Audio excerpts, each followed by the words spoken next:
Newton പറഞ്ഞത് for every action there is an equal and opposite reaction എന്നാണ്. രത്നാകരൻ്റെ ഭാര്യ പറഞ്ഞത് എന്താ അറിയോ? For every action there is an equal and opposite reaction to be experienced by the actor. ഒരു സ്റ്റെപ്പും കൂടി കയറിയിട്ടാണ് രത്നാകരൻ്റെ ഭാര്യ പറഞ്ഞത്. അപ്പം ആരാ ശരിക്ക് കപ്പാസിറ്റി ഉള്ളവർ? ജ്ഞാനയോഗം അകത്താണ് ഉണ്ടാവുക. ക്വാളിഫിക്കേഷൻ എന്ന സർട്ടിഫിക്കറ്റിലുണ്ടായ വ്യക്തിയാണ്. കേംബ്രിഡ്ജ് യൂണിവേഴ്സിറ്റിയിലെ സൈഡിൽ 6 മുറിയുണ്ട്. അതിൽ 1ാമത്തെ മുറി സർ ഐസക് ന്യൂട്ടൻ്റേത്, 2ാമത്തേത് കോപ്പർനിക്കസിൻ്റെ, 3ാമത്തെ മുറി ഗലീലിയോയുടെ, 4ാമത്തെ മുറി അലക്സാണ്ടർ ഫ്ലെമിങ്ങിൻ്റെ, 5ാമത്തെ മുറി റോബർട്ട് ബോയിലിൻ്റെ. ഈ സർ ഐസക് ന്യൂട്ടൻ്റെ മുറിയിൽ ചെന്ന് അങ്ങേര് കിടന്ന കിടക്കയിലിരിക്കാൻ എനിക്കൊരു ഭാഗ്യം കിട്ടി 2 വർഷം മുമ്പ്. ഇതെൻ്റെ ഒരു ആഗ്രഹവും കൂടിയായിരുന്നു. അപ്പോൾ അവർ കണ്ടുപിടിച്ചതിനേക്കാളും കാട്ടിൽ ജീവിച്ച രത്നാകരൻ്റെ ഭാര്യ അടിമുടി അകത്തേക്ക് നോക്കി പറഞ്ഞു, താൻ നിരന്തരം ചെയ്യുന്ന കർമ്മങ്ങൾ മറ്റൊരുവൻ അനുഭവിച്ചിടുകെന്നേ വരൂ എന്നല്ല, അവനവൻ അനുഭവിക്കും. അപ്പം നമ്മളുടെ ശരീരം ചെയ്യുന്ന കർമ്മം അത് പെട്രോൾ ഒഴിച്ച വണ്ടിയിൽ പെട്രോളിന് അവിടെ ആക്സിഡൻ്റ് ഉണ്ടാകുന്നതിൽ റോളില്ലാത്തതുപോലെ ആ വണ്ടി കൈകാര്യം ചെയ്യുന്നവനാണ് പ്രശ്നം ഉണ്ടാക്കുന്നത്. ഈ ശരീരത്തെ ഞാൻ കൈകാര്യം ചെയ്യുമ്പോൾ ശരിക്ക് കൈകാര്യം ചെയ്തില്ലെങ്കിൽ ജീവാത്മാവിന് അതിനകത്ത് റോളില്ല. പക്ഷെ ഒന്നുണ്ട്, നമ്മൾ ഈ ഭൂമിയിൽ ജീവിക്കുമ്പോൾ നമുക്ക് കുറേ സ്വാതന്ത്ര്യമില്ല. നമ്മളെല്ലാവരും ധരിക്കുന്നു ഞാൻ സർവതന്ത്ര സ്വതന്ത്രനാണ്.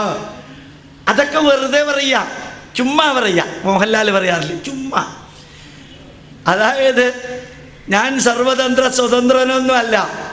എൻ്റെ അമ്മയെ തിരഞ്ഞെടുക്കാൻ എനിക്ക് സ്വാതന്ത്ര്യമില്ല, എൻ്റെ അച്ഛനെ തിരഞ്ഞെടുക്കാൻ എനിക്ക് സ്വാതന്ത്ര്യമില്ല, ഏത് വീട്ടിൽ ജനിക്കണമെന്ന് തീരുമാനിക്കാൻ സ്വാതന്ത്ര്യമില്ല, ആണായിട്ട് ജനിക്കണമോ പെണ്ണായിട്ട് ജനിക്കണമോ എന്ന് തീരുമാനിക്കാൻ സ്വാതന്ത്ര്യമില്ല, തൊലി വെളുത്തതാവണോ കറുത്തതാവണോ എന്ന് തീരുമാനിക്കാൻ സ്വാതന്ത്ര്യമില്ല, ജൂഹി ചൗളയെ പോലെ ആവണോ സച്ചിൻ ടെണ്ടുൽക്കറെ പോലെ ആവണോ തീരുമാനിക്കാൻ സ്വാതന്ത്ര്യമില്ല, ഏത് കാലഘട്ടത്തിൽ ജീവിക്കണമെന്ന് തീരുമാനിക്കാൻ സ്വാതന്ത്ര്യമില്ല. ഒരു തരത്തിലും സ്വാതന്ത്ര്യമില്ലാതെ ഭൂമിയിലേക്ക് വന്ന എനിക്ക് ജഗതീശ്വരൻ ഒരു സ്വാതന്ത്ര്യം തന്നിട്ടുണ്ട്. എൻ്റെ മനസ്സ് എങ്ങനെയുള്ളതാക്കണം, എൻ്റെ മനസ്സ് എങ്ങനെയുള്ളതാക്കി നിലനിർത്തണമെന്ന് തീരുമാനിക്കാനുള്ള സ്വാതന്ത്ര്യം എനിക്ക് തന്നിട്ടുണ്ട്. ആ മനസ്സ് അടുത്ത 5 വാക്ക് ഓർമ്മിക്കുക എൻ്റെ മുമ്പിലുള്ളവർ. Mind produces thoughts, produces action, produces result, produces reward. Mind, thoughts, action, result, reward. ഈ 5 എണ്ണം ഭാരതീയ പൈതൃകത്തിൻ്റെ 5 രത്നങ്ങളാണത്. A good mind produces good thoughts, good thoughts produces good action, good action produces good result, and a good result produces good reward. ഈ 5 എണ്ണം. അപ്പം മനസ്സാണ് മാറ്റേണ്ടത്. ആ മനസ്സിനകത്ത് ധാരാളം വ്യക്തികൾക്ക് ഒത്തിരി പ്രശ്നങ്ങളുണ്ട്. എപ്പോൾ? ഉണർന്നിരിക്കുമ്പോൾ. ഉറങ്ങിയിരിക്കുമ്പോൾ ഒരു പ്രശ്നമില്ല. നിങ്ങൾ നോക്കിയിട്ടുണ്ടോ? സുഖമായിട്ട് കിടന്നുറങ്ങി. ഞാൻ ഇന്നലെ രാത്രി എന്ന് ചിലർ പറയാറുണ്ട്, ഉറങ്ങിക്കഴിഞ്ഞാൽ എന്ത് സുഖം എന്ത് ദുഃഖം. ഉറങ്ങിക്കഴിഞ്ഞ് നിങ്ങൾക്ക് സുഖം അറിയാൻ പറ്റുമോ? പക്ഷേ സുഖമായിട്ട് ഉറങ്ങുന്നതിന് മുമ്പ് സുഖമുണ്ട്, ഉണർന്നതിന് ശേഷവും സുഖമുണ്ട്. ഉറങ്ങുമ്പോൾ സുഖം അറിയണില്ല. എന്താ കാരണം? ഉറങ്ങുന്ന സമയത്ത് മുമ്പിൽ പുലി വന്നാലും സിംഹം വന്നാലും കഴുത വന്നാലും ഭാര്യ വന്നാലും ഭർത്താവ് വന്നാലും ഒരേപോലെയാ, ഒരു വ്യത്യാസമില്ല. അപ്പോൾ ഉണർന്നിരിക്കുന്ന മനസ്സിനകത്താണ് യഥാർത്ഥത്തിൽ ദുഃഖവും പ്രശ്നങ്ങളും സംഘർഷവും വാശിയും പകയും അസൂയയും കുശുമ്പും കുനിഷ്ടും പരദൂഷണം പാരവെപ്പ് കാലുവാരിലെ കുന്നായ്മ 9 എണ്ണം. അത് ഉണർന്നിരിക്കുന്ന മനസ്സിലാണുള്ളത്. ഉണർന്നിരിക്കുന്ന മനസ്സിലകത്ത് എല്ലാവർക്കും അതുണ്ട്. എത്ര വലിയവനും ചെറിയവനും അളവിൽ വ്യത്യാസമുണ്ടെന്ന് മാത്രമേ ഉള്ളൂ. അതുകൊണ്ട് ആ മനസ്സിനെ നന്മയിലേക്ക് കൊണ്ടുപോയാൽ എന്താ സാധിക്കുക? സാധാരണ മനസ്സ് നന്മ ചേർന്നാൽ അതിനെന്താ നമ്മൾ മലയാളത്തിൽ പറയുക? സന്മനസ്. സന്മനസ്സിൽ നിന്നുണ്ടാകുന്ന ചിന്തകൾ എന്തായിരിക്കും?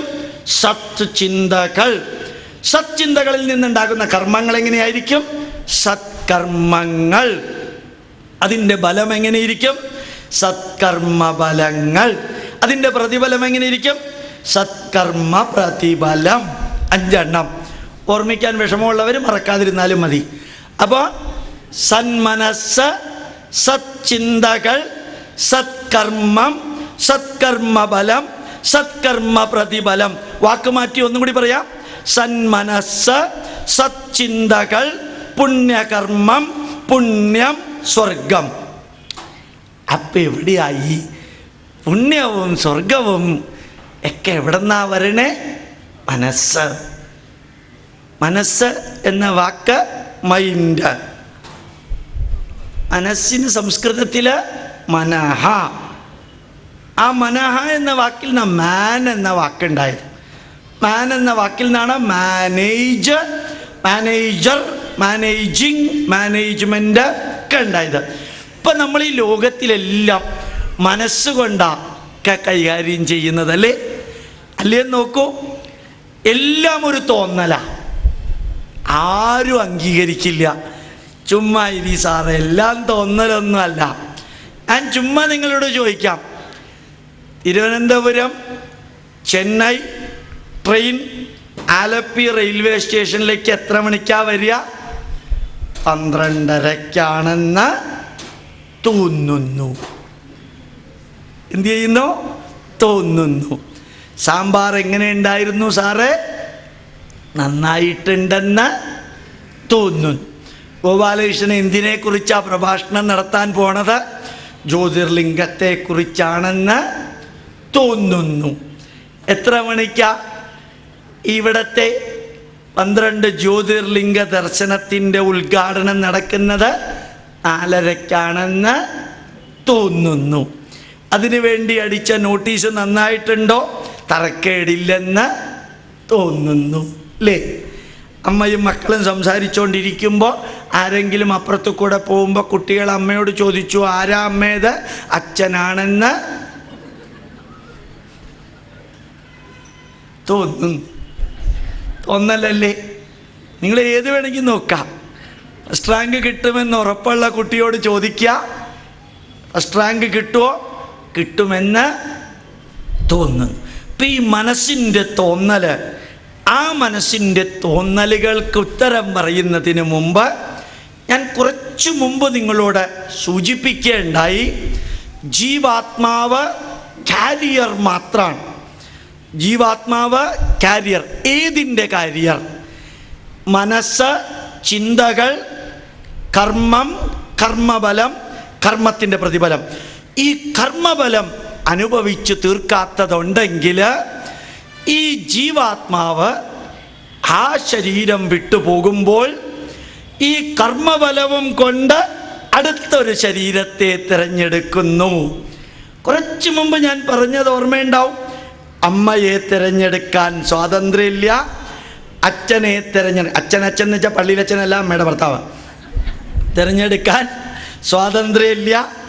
ഏത് വീട്ടിൽ ജനിക്കണമെന്ന് തീരുമാനിക്കാൻ സ്വാതന്ത്ര്യമില്ലാത്ത നമ്മൾ എന്തുകൊണ്ട് ഈ അമ്മയുടെ, ഈ അച്ഛൻ്റെ, ഈ വീട്ടിൽ ആണായിട്ട് അല്ലെങ്കിൽ പെണ്ണായിട്ട് ജനിച്ചു? ചോദ്യത്തിനുത്തരം, ഈ ജീവാത്മാവ് ഇയാൾ മരിച്ചപ്പോൾ അയാൾ ചെയ്ത കർമ്മത്തിൻ്റെ ബലവും ചേർത്ത് ആ കർമ്മബലം അനുഭവിച്ചു തീർക്കാൻ പറ്റിയ ഒരു ശരീരത്തെ പറ്റിയ ഒരു അമ്മയുടെ ഗർഭത്തിൽ പറ്റിയൊരു വീട്ടിൽ തിരഞ്ഞെടുക്കുന്നു.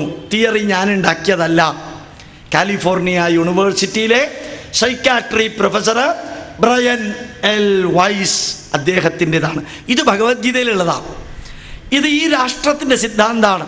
ലോകത്തിലെ ഏറ്റവും പ്രസിദ്ധമായ സൈക്കാട്രിസ്റ്റ് എന്നറിയപ്പെടുന്ന ബ്രയൻ വൈസ് ഭംഗിയായിട്ട് പറഞ്ഞു. അദ്ദേഹം ഇന്ത്യയിലേക്ക് വന്നിട്ടില്ല. സയൻസിൻ്റെ അടിസ്ഥാനത്തിലാണ് പറഞ്ഞത്. എൻ്റെ ജീവാത്മാവ് ഈ ശരീരം ഉപേക്ഷിച്ച് പോകുന്ന സമയത്ത് ഞാൻ അനുഭവിച്ചു തീർക്കേണ്ട കർമ്മങ്ങൾ നല്ലതാണെങ്കിലും ചീത്തയാണെങ്കിലും അനുഭവിച്ച് തീർക്കാത്തതും കൊണ്ട് ഈ പരിശുദ്ധമായ ആത്മാവ് ആ കർമ്മഫലങ്ങൾ അനുഭവിച്ചു തീർക്കാൻ പറ്റിയ ഒരു ശരീരത്തെ ഒരമ്മയുടെ ഗർഭത്തിൽ ഒരു വീട്ടിൽ തിരഞ്ഞെടുക്കുന്നു. അപ്പോൾ ശരീരമല്ല ആത്മാവിനെ തിരഞ്ഞെടുക്കുന്നത്, ആത്മാവാണ് ശരീരത്തെ തിരഞ്ഞെടുക്കുന്നത്. അപ്പം ആത്മാവിങ്ങനെ എത്ര കാലം തിരഞ്ഞെടുക്കും? എപ്പോഴാ ഇത് തീരുക എന്നൊരു ചോദ്യം നിങ്ങൾ ചോദിച്ചു എന്ന് വിചാരിക്കുക. ചോദിക്കില്ല. എന്താ കാരണം? 4 പേര് ഉറങ്ങുന്നുണ്ട്. അപ്പോൾ ചോദിച്ചു എന്നങ്ങോട്ട് വിചാരിക്കാം എത്ര കാലം. അപ്പോൾ ഒരു പോയിന്റ് ഉണ്ട്. ഈ ജനന മരണങ്ങൾ, പുനരഭിജനനം പുനരഭിമരണം, ജാതസ്യ ഹി ധ്രുവോർ മൃത്യു ധ്രുവം ജന്മമൃതസ്യ ച തസ്മാദപരിഹാര്യാർത്ഥേ നത്വം ശോചിതുമർഹസി. അർജുനനോട് കൃഷ്ണൻ പറഞ്ഞതാ. ആ സമയത്ത് ഞാൻ അവിടെ ഉണ്ടായിരുന്നു.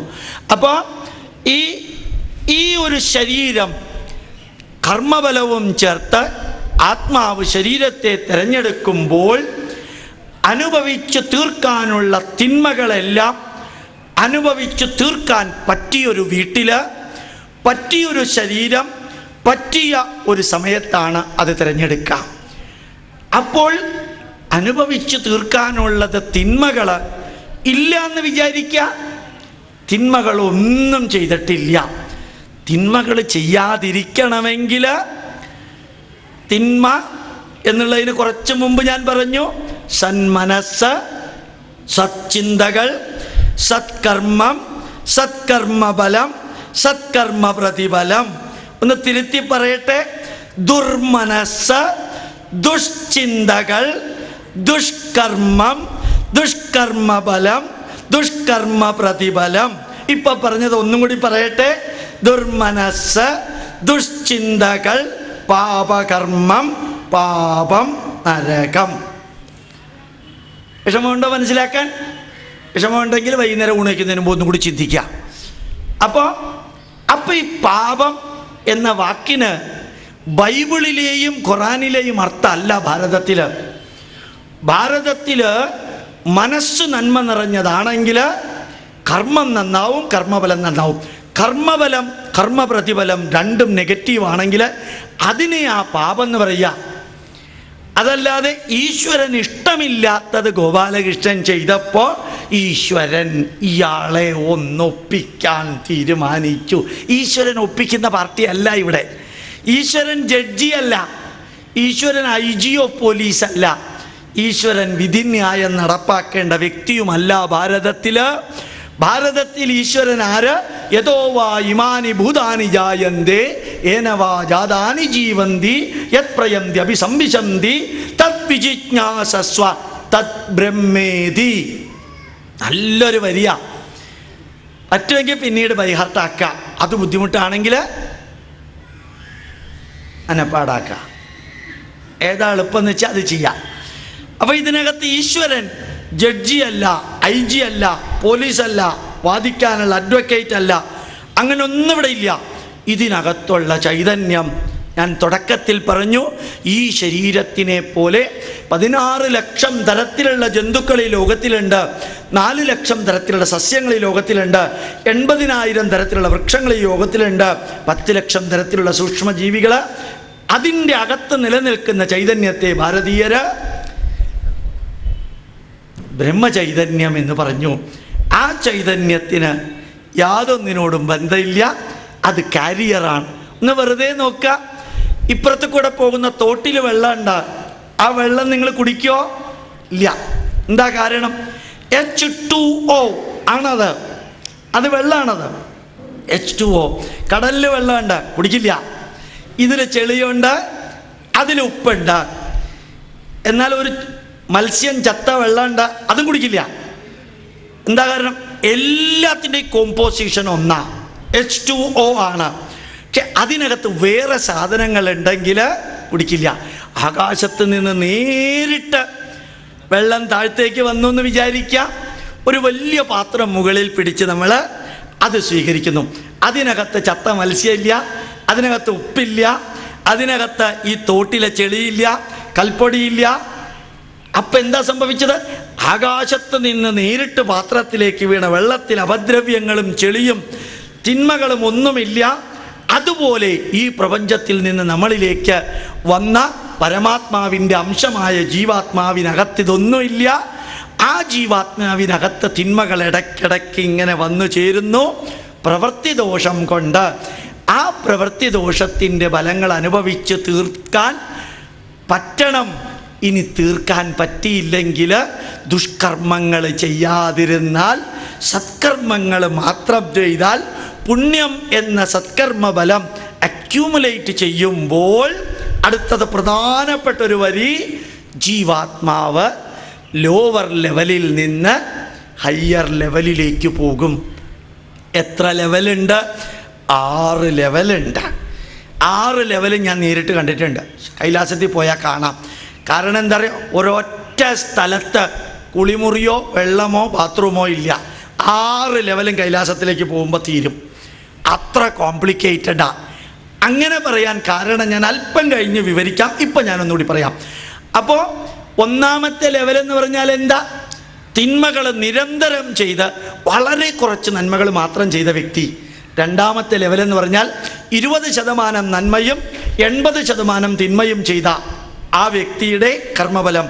മൂന്നാമത്തെ ലെവല് 40% നന്മകളും 60% തിന്മകളും. നാലാമത്തെ ലെവല് 60% നന്മകളും 40% തിന്മകളും. അഞ്ചാമത്തെ ലെവല് 20% തിന്മകളും 80% നന്മകളും. ഇപ്പം 100ാമത്തെ ലെവലെന്ന് പറഞ്ഞാൽ എത്രയാ? നന്മകൾ മാത്രം ചെയ്ത വ്യക്തിക്ക്. ഇപ്പം എന്നോട് അവിടെ കസേരയിലിരിക്കുമ്പോൾ സിസ്റ്റർ പറഞ്ഞൊരു വരിയുണ്ട്. എന്താ അറിയോ?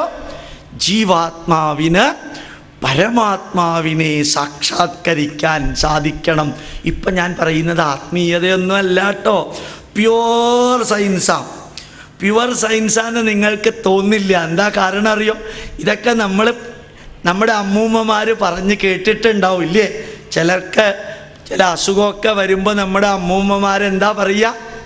കയ്യിങ്ങനെ മലർത്തിപ്പിടിച്ച് പറയും, മുജ്ജന്മ കർമ്മഫലം. കേട്ടിട്ടുണ്ടോ? കുറച്ചൊന്നുമല്ല അയാൾ ദുഷ്ടത്തരം ചെയ്തിരിക്കണേ, അതൊക്കെ അനുഭവിച്ച് തീർക്കണ്ടേ. കാഷ്വൽ കമൻ്റാ, പക്ഷേ അത് സയൻറ്റിഫിക്കാണ്. അത് സയൻറ്റിഫിക്കാണെന്ന് ഞാൻ പറയുന്നത് ആത്മീയതയെ സയൻസ് ആക്കല്ല. റിയൽ ബ്രയൻ വൈസിൻ്റെ പുസ്തകം നിങ്ങൾ ഒരിക്കൽ വായിച്ചാൽ കറക്റ്റായിട്ട് മനസ്സിലാവും. സൈക്കാട്രി പ്രൊഫസറാ, യുക്തിവാദിയാ, നിരീശ്വരവാദിയാ ബ്രയൻ എൽ വൈസ് എന്ന് പറയുന്ന ആൾ. അപ്പോൾ നമ്മൾ ഏതാണ്ട് 100% നന്മകൾ മാത്രം ചെയ്യുമ്പോൾ ഉപയോഗിക്കുന്നൊരു വാക്കുണ്ട്. എന്താ അത്? Individual soul will get dissolved in cosmic soul. അതൊന്ന് ബൈ ഹാർട്ട് പഠിക്കണം. ഇൻഡിവിഡ്വൽ സോൾ, ജീവാത്മാവ്, ഗെറ്റ് ഡിസോൾവ്ഡ്, അർത്ഥം മനസ്സിലായി? അലിഞ്ഞു ചേരുന്നു. ഏതിലേക്ക്? Cosmic soul. കോസ്മിക് സോൾ എന്ന് ഇന്ത്യക്കാരുണ്ടാക്കിയ വാക്കല്ല, വിദേശികൾ ഉണ്ടാക്കിയതാ.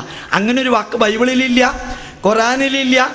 എന്നിട്ട് അവർ ഇവിടെ നിന്നെടുത്ത വാക്കാ, ആൽബർട്ട് ഐൻസ്റ്റീൻ ഉൾപ്പെടെ. അപ്പോൾ ജീവാത്മാവ് പരമാത്മാവിലേക്ക് എത്തണമെങ്കിൽ എന്തു ചെയ്യണം? വളരെ സിമ്പിൾ. അകത്തേക്ക് നോക്കി നല്ല രീതിയിൽ അവനവനെ തിരിച്ചറിഞ്ഞ് നന്മ നിറഞ്ഞ കർമ്മങ്ങൾ മാത്രം ചെയ്യാനുള്ള ഒരു ലെവലിലേക്ക് നിങ്ങൾ എത്തിയെന്ന് വിചാരിക്കുക. എത്തിയെന്ന് വിചാരിക്കല്ലേ. ചിലരൊക്കെ അങ്ങനെയുണ്ട്, സാറേ ഞാനിപ്പോൾ ആ ലെവലെത്തി. ഞാൻ അവരോട് പറയാറുണ്ട്, തമാശന് പറയാറുണ്ട്, രമണ മഹർഷി എന്ന് കേട്ടിട്ടുണ്ടോ നിങ്ങൾ? രമണ മഹർഷിയുടെ ലെവലിലെത്താതെ രമണ മഹർഷിയെ പോലെ കോണകം എടുത്തോണ്ട് ആലപ്പുഴയിൽ കൂടെ നടന്നാൽ എന്താ സംഭവിക്കുക? പോലീസ് പിടിച്ചകത്തിടും. രമണ മഹർഷി എങ്ങനെ നടന്നാലൊന്നും ചെയ്യില്ല, കാരണം ആ ലെവലിലെത്തിയവനതാവാം. എത്താതെ അതേപോലെ നടന്നാൽ പിടിച്ച് അകത്തിടും. അപ്പോൾ എത്താതെ പലർക്കും എത്തിയെന്ന് തോന്നുന്നത് പല സമയത്താണ്. ഉത്രാടത്തിനാളും തിരുവോണത്തിനാളും രാത്രി പലർക്കും തോന്നിയിട്ടുണ്ട് 200 കോടി രൂപയുടെ. അപ്പോൾ യഥാർത്ഥത്തിൽ ബാക്കിയുള്ളവർ എത്തിയിട്ടില്ല. അപ്പോൾ എത്തണമെങ്കിൽ എന്താ ചെയ്യുക? ഒരു ഉദാഹരണവും കൂടി സിമ്പിളായിട്ട് പറഞ്ഞാൽ മുഴുവൻ ക്ലിയർ ആവും. ഇപ്പോൾ ഈ ആലപ്പുഴയിൽ ഈ വെജിറ്റബിൾ ഷോപ്പിൻ്റെ മുമ്പിൽ പാവപ്പെട്ട കുറേ പേര് വെജിറ്റബിൾ വാങ്ങിക്കാൻ വരുന്നെന്ന് വിചാരിക്കാം. ഒരാൾ ബൈക്കിൽ പെട്ടെന്ന് വന്ന് അയാളുടെ കയ്യിലുള്ള തോക്കുകൊണ്ട് കുറേ പേരെ വെടിവെച്ചു, 16 പേര് മരിച്ചു എന്ന് വിചാരിക്കാം. മനസ്സിലായി? പാവങ്ങൾ വെജിറ്റബിൾ വാങ്ങിക്കാൻ വന്നവർ, ഒരാൾ ബൈക്കിൽ വന്നു, തോക്ക് കൊണ്ട് വെടിവെച്ചു, 16 പേര് മരിച്ചു. ചുറ്റും പോലീസുകാരുണ്ട്. ഇയാളുടെ കയ്യിൽ തോക്കുള്ളതുകൊണ്ട് പോലീസുകാർക്ക് അടുത്ത് വരാൻ അല്പം ഭയം. അതിലൊരാൾ പിസ്റ്റളെടുത്ത് ഈ ടെററിസ്റ്റിനെ വെടിവെച്ച് കൊന്നു. ഞാനൊരു ചോദ്യം നിങ്ങളോട് ചോദിക്കാം. ഈ 16 പേരെ ഇയാൾ വെടിവെച്ച് കൊന്ന പാപം തീർന്നോ? പാപം തീർന്നോ? ഇല്ല. എന്താ കാരണം? ഒന്നും അനുഭവിക്കാതെ 10 സെക്കൻഡ് കൊണ്ട് അയാൾ മരിച്ചു. ഈ പാവങ്ങളുടെ വീട് മുഴുവൻ അനാഥമായി. അവർ വേദന കൊണ്ട് മരിച്ചു. അവർ ഒരു തെറ്റും ചെയ്തിട്ടില്ല. ഇയാൾക്ക് എന്തോ കാര്യം നേടാൻ വളരെ നിഷ്കളങ്കരായ കുറേ പേരെ കൊന്നതിൻ്റെ പാപഫലം അനുഭവിച്ചു തീർന്നിട്ടില്ല. താൻ നിരന്തരം ചെയ്യുന്ന കർമ്മങ്ങൾ താൻ അനുഭവിക്കാനുള്ള സമയം കിട്ടിയിട്ടില്ല. അപ്പം എന്ത് വേണം? ആ ചെയ്ത കർമ്മഫലം അനുഭവിക്കാൻ വീണ്ടും വന്നേ തീരൂ. അർത്ഥം മനസ്സിലായോ? അർത്ഥം മനസ്സിലായി? അമ്മായിയമ്മ മരുമകളെ പറ്റാവുന്ന അത്രയും ഉപദ്രവിച്ചാൽ, ഇവിടെ അമ്മായിയമ്മമാരുണ്ടെങ്കിൽ ഓർമ്മിക്കുക, അത് മുഴുവൻ അടുത്ത ജന്മത്തിൽ മരുമകളായിട്ട് അനുഭവിക്കുകയാണ്. കാരണം ഫോർ എവറി ആക്ഷൻ വളരെ സിമ്പിളാണ്. ഇതൊരു കോംപ്ലിക്കേറ്റഡ് ഫിസിക്സ് ഒന്നും ആവശ്യമില്ല. ആരെയൊക്കെ നിങ്ങൾ കുത്തുവാള എടുപ്പിച്ചിട്ടുണ്ടോ, നിങ്ങളെ കുത്തുവാള എടുപ്പിക്കാൻ അപ്പുറത്തൊരാളുണ്ട്. അപ്പം ഞാനിങ്ങനെയൊക്കെയാണെന്ന് വിചാരിച്ചിട്ട് കാര്യമൊന്നുമില്ല. ചിലരൊക്കെ പറയാറുണ്ട്, അറിഞ്ഞുകൊണ്ട് ഞാൻ ഒരു തെറ്റും ചെയ്തിട്ടില്ല. അങ്ങനെയല്ല, തെറ്റ് ചെയ്തതൊന്നും ഞാൻ അറിഞ്ഞിട്ടില്ല എന്ന് പറയുക കുറച്ചും കൂടി എളുപ്പം. അറിഞ്ഞുകൊണ്ട് തെറ്റ് ചെയ്തിട്ടില്ല എന്നല്ല. എന്താ ഓരോരുത്തർ കാട്ടിക്കൂട്ടുന്നത്? അതൊക്കെ അനുഭവിക്കണം. അത് ഫിസിക്സിൻ്റെ നിയമം. അതനുഭവിക്കാൻ ഈ ജന്മത്ത് പറ്റിയിട്ടില്ലെങ്കിൽ അതിന് വീണ്ടും വരേണ്ടി വരും. അത് പല രൂപത്തിലാണ് വരിക. അതെല്ലാം അനുഭവിച്ച് കഴിയുമ്പോൾ പടിയാറും കടന്നവിടെ ചെല്ലുമ്പോൾ ശിവനെ കാണാതും ശിവശംഭോ. ഹിന്ദുക്കളായ സ്ഥിതിക്ക് ഇത് നിങ്ങൾ കേട്ടിട്ടുണ്ടാവില്ല. അപ്പോൾ ഇതിൽ ഈ 6 പടിയുണ്ട്.